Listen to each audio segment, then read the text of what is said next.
And if you think about it, the people that are in charge of these people, the handlers, right? The folks that giving them the go ahead to go do whatever carnage, whatever massacre they're doing. I'm sure they're getting some funding for the rehabilitation, and they make money on the front end. They make money on the back end. So show me one or two institutions out there rehabilitating people like that. We know the prison systems in Nigeria is supposed to be rehabilitation centers, but we know what happens in there. Right? We've seen people that went in there and they come out, they share how horrible the situation is in there, how bad the food is, how poorly ran the prison system is. So that is the government-owned rehabilitation center.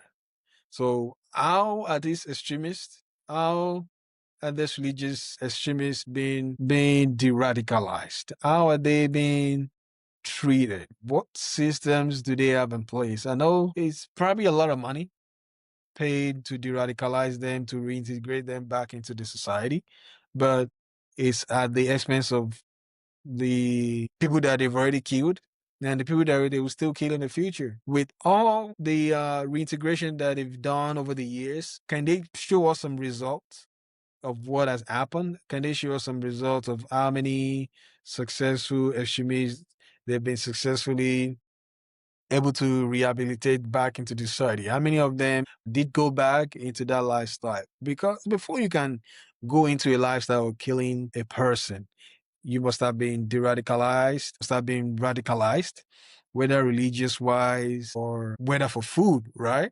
Because if you don't have a way of feeding yourself, if poverty has been weaponized in your community and your leader is telling you to go carry a gun that's going to sponsor you, sponsor your family, you feed well, you have money, you have a means of transportation, they will gladly do it. But it's just another way of taking money. It's just another way of getting that money from the government to de-radicalize all these extremists. I would like to see the results of the de-radicalization they've done over the years. I would like to see the success rate. I would like to see the number of people that actually went back into their old way of life, which is interesting. It's a way for the analysts to make money on the front end. It's also a way for them to make money on the back end. So that's why a lot of people say insecurity is a very good business in Nigeria. And until the political leaders are ready to take decisive action against all these individuals, nothing will change.